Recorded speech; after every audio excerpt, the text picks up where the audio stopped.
What is up, guys and girls? I hope you're all doing well. I hope you're all safe. Welcome back to my channel. Today we'll be looking at something very basic, but something many people have been asking me about. So what we're going to look at today is just how to rig your sail properly. Right now, I'm sure you can find plenty of information on this, but I'll show you also here why not. You're going to need all your stuff out. First of all, you're going to need your sail, the right mast for your sail, your extension, and a boot, right? Now, first things first, grab your sail, which will be rolled up like this. Roll it out as much as you can. You don't have to roll out the whole way. And now, immediately on the bottom of the sail here, for more sails that is, on the bottom here, you can see all the information you need, for those who don't know. So, for example, you have luff, boom, and mast. Now, the mast, for example, on mine is a 4-meter mast. Now, that doesn't mean that's all I need. That's just the mast itself that comes in set sizes. So you have 370, 430, 460, so on. So the mast that I have to use is a 4-meter mast. However, the full length from the top to the bottom of my sail that I'm going to need is the luff, which is 412. Okay? So I have my 4-meter mast. I take my extension and I put it on number 12.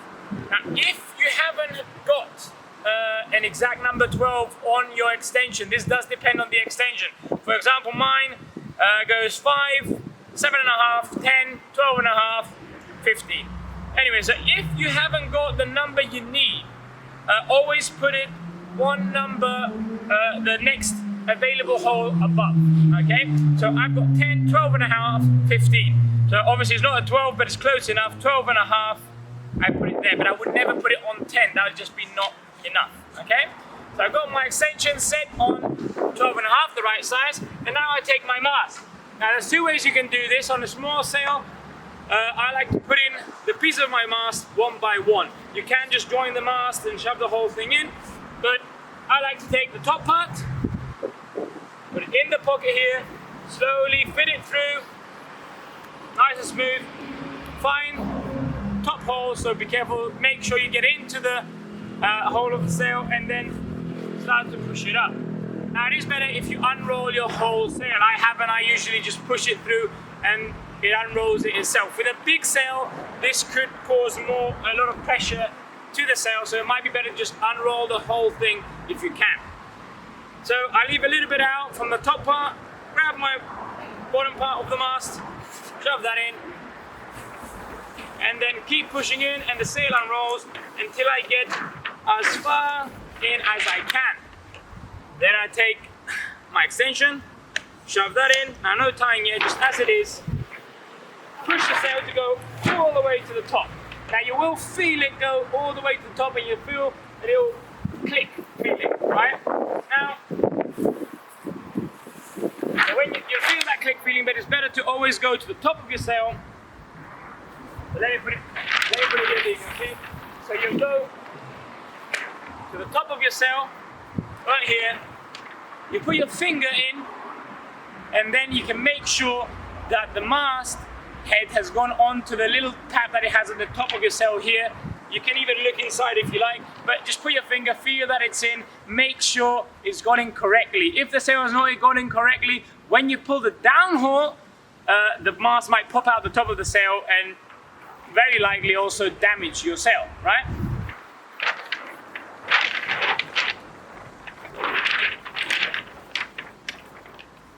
So,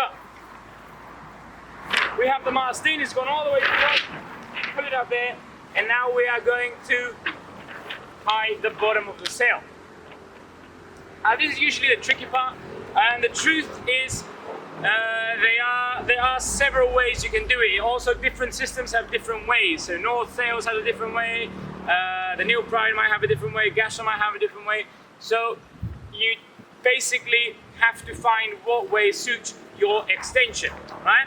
That means what way, I'm talking about tying the rope around, because you want to get the rope through, and this really is the only rule you have. You want to get the rope threaded through your sail and your extension without letting it cross. So you don't want your ropes crossing like this.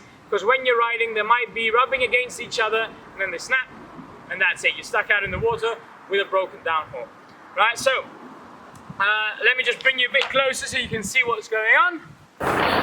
Okay, so now we have the extension here, right? But the way you tie my extension, now mine's a pretty old one. It's a nice carbon one, so I'm not getting rid of it. I would start from the side hole here. So as you see, we go right in from the side, then we'd pass it in from the extension at the bottom here.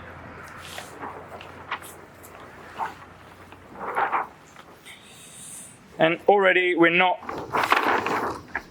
crossing anywhere. Get some here back. Now I would go then not from the middle, so not from the next one, I would go from the other side down here. And now as you see, my extension, I've used the top hole, I've left the down hole, so that's why I'm going from top to bottom. And then from the outside, again, you can already see that it's forming nicely, not crossing. From the outside, I'll cross back into my rope, and then I'll bring it up the middle here and into the final hole. When you pull, as you can see here, my rope is not crossing. You'll see it better when I really downhaul the sail, but there's no ropes crossing, there's no touching, so I'm all good to go, I'm safe. Now if you do want to see a video on the different ways to tie different systems, just let me know and I'll try to find some different downhaul, so different extensions, and show you the different ways you can tie that, okay? So back to the rigging. Now we've done the hard part. This was basically the hardest part. Now back to the rigging. Okay, so we have got our extension put on. The rope is threaded nicely, no crossing. And now we'll take and we'll pull some downhaul. Now this is the last part, is where you put on your boom. First things first, check the boom length. So boom 158. My boom is a 140. So I'm going to go 140 plus 18. So 2, 4, 6 should be written on your boom. Just showing you 2, 4, 6, 8, 10, 12, 14, 16, 18. So I put it on number 18 and it should be correct. Now if your sail is old, if it's been used a lot, or depending on the brand, you might even need to adjust the boom just by looking at it, right? So if you see a sail is completely wrong, well, fix it. Don't trust the numbers 100%. Most companies do have it right, but some don't have it correctly, especially if you're using mixed gear. So I'm using a Gastra sail, but it's not a Gastra boom. But my boom does fit correctly on the sail. Now I'll take this, slide it on. So we slide on the boom. You get the cleat of the boom here, and you want to have that where the sail is going under the mast, and you're going to slide this through the fabric to go around your mast. Pull the fabric away, push this through, and it's on. When it's on, you pass your rope around the cleat, close this, that's secured there. If you can get this at the approximate height, that's even better. If not, don't worry, you just fix that later.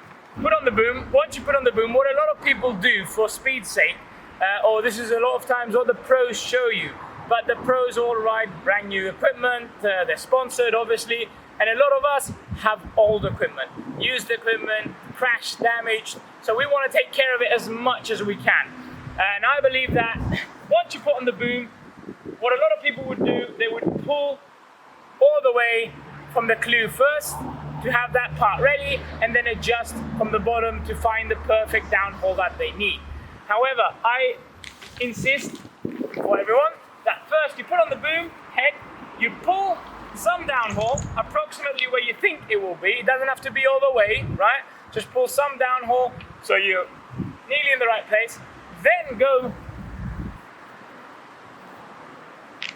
to your clew, Again, this depends on the boom system, or the way you tie it, but the basic idea is the same. You don't want your lines crossing.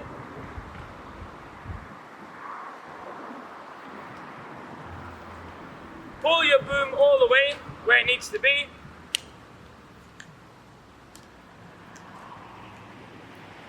Once you got that all the way done, that's ready, right? And now you go back to the downhaul and you check your sail. Now, if you see here closely, let me bring this a bit closer for you. So if you see closely, I don't know if you can see it through the video, but the belly of my sail is not really in tension, right? It's too wobbly, it's too loose.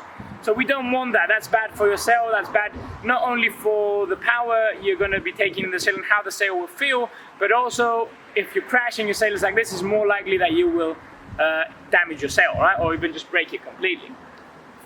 So now I can see that it needs a bit more downhaul. I pull. Okay, when I see that the tension is perfect on the belly here, so we have full tension, we look at the top of the sail. Now this does depend on your sail, but generally you want some release on the top, right?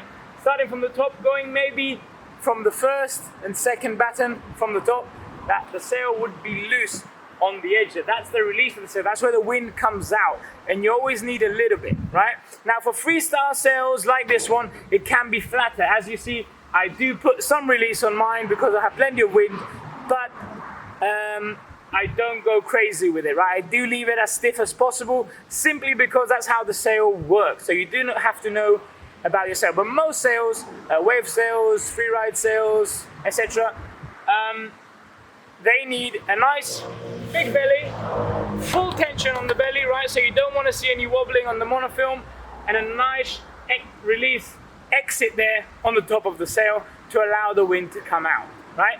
The more of an exit you have, the less power you'll have also. Now we're not talking about huge amounts, right? But you will release more power, but the lighter your sail will feel because the power is coming out easier, so the sail will feel much lighter. That's why a lot of people you'll see that have a nice big belly, but plenty of release on the top to let the sail feel nice and light in their hands, right? So like we said, full tension, enough release, as much as I like on the top, right? And the sail is ready. Now you might be asking, okay, so why did I do that? Pull downhaul, then the clue, then back to the downhaul. Well, basically, if you have any damage on the monofilm in the middle, any from all crashes, any creases, any little cuts or anything, or any little repairs you've made, when you pull only the boom and you don't pull at all from the downhaul, there's a lot of pressure going through the sail just on that part where the boom is pulling, right? Because there's no other tension on it, there's no tension on the bottom. And that means that if there's anything there, it could just rip it apart. So we don't want that. We want to look after our gear as much as possible. It's not a big deal to just go back and forwards once, right?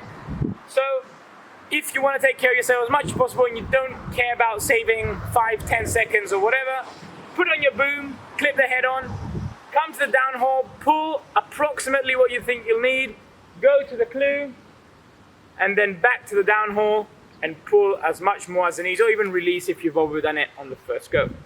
Now the rope here, again, it'll depend on the system and your sail. Many people just thread it through and wrap it around the mast. The gastro sails I like, and a lot of other sails have this little pouch here, right? This is for the rope, so take your rope, simply. If there's a hole in your extension, so here mine's got a hole going through the inside, right? And I thread it through, and this will allow my rope to come out the top and not get in the way of anything, not get in the way of mast foots or just hanging out while you're riding and coming onto your foot. So now it's through, it's coming out through the top here. Don't know if you can see it. So it's coming out through the top. Now just take this, wrap it around, make it into a little ball, put it into the pouch, and put your sail down. Now surprisingly enough, that is more than enough to keep your rope there. It's been more times that my rope has come undone from around the mast than it has come out of that pouch, okay? And that's your sail ready. As you see here, this is our sail. when we push it down, we'll push down from the bottom here. And you can see there's a little bit of a wobble right up there at the top. That's what we want. We want the wind to have an exit. Now, like I said, this is a freestyle sail, so there's not much of a wobble there.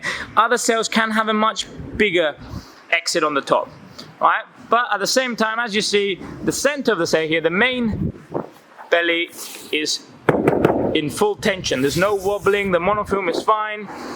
And I like, again, it depends on the sail, but because you're gonna have an exit on top, you want to have plenty of belly here. Don't worry if on the beach it looks like it might be touching the boom on the other side, right? That's pretty normal. Even on the water, it should touch your boom a little bit, but you do want plenty of belly there. You don't want to take out the belly completely, even on a wave sail, unless you are completely overpowered on a crazy windy day. So that's how you rig a sail from start to finish, right? Just remember, the only important thing is make sure you've got the numbers right, make sure you understand what all the information says on your sail.